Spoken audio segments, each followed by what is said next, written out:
જે પારિભાષિક શબ્દો છે આજના, બરાબર, તેની આપણે નોંધ કરવાની છે બુકમાં અને પછી એને યાદ રાખવાના છે. પહેલા એનું ઉચ્ચારણ સાથે હું તમને સમજાવું છું. પહેલો શબ્દ છે આપણો એ છે બાયોડાયવર્સિટી. બાયોડાયવર્સિટી નો મતલબ શું કરશું આપણે? તો કે એને કહેશું આપણે જૈવ વિવિધતા. બરાબર, જૈવ વિવિધતા. ચાલ એક જ બાયોડાયવર્સિટી અથવા તો એને કહેશું આપણે જૈવ વિવિધતા. બરાબર, નોંધે કરતા જાશું. બાયોડાયવર્સિટી એટલે કે જૈવ વિવિધતા, બાયોસ્ફિયર રિઝર્વ. બરાબર, બાયોસ્ફિયર, બરાબર, ડિફોરેસ્ટેશન જેને કહેશું આપણે વન નાબૂદી.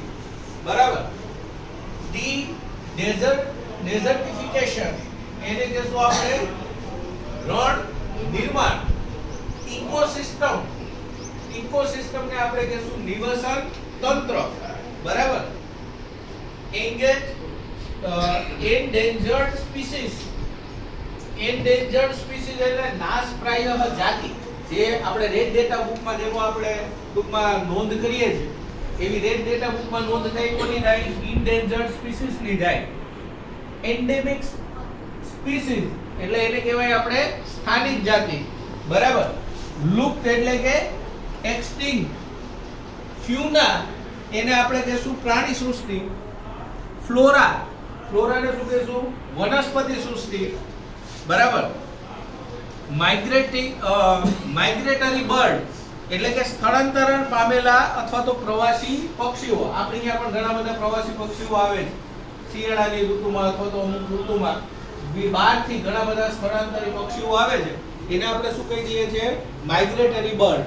નેશનલ પાર્ક એટલે તો આપણને ખબર છે શું કહેવાય એને? રાષ્ટ્રીય ઉદ્યાન.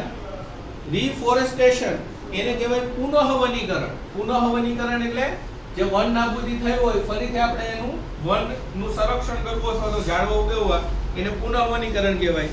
અને સેન્ચ્યુરી એને કહેશું આપણે અભયારણ્ય.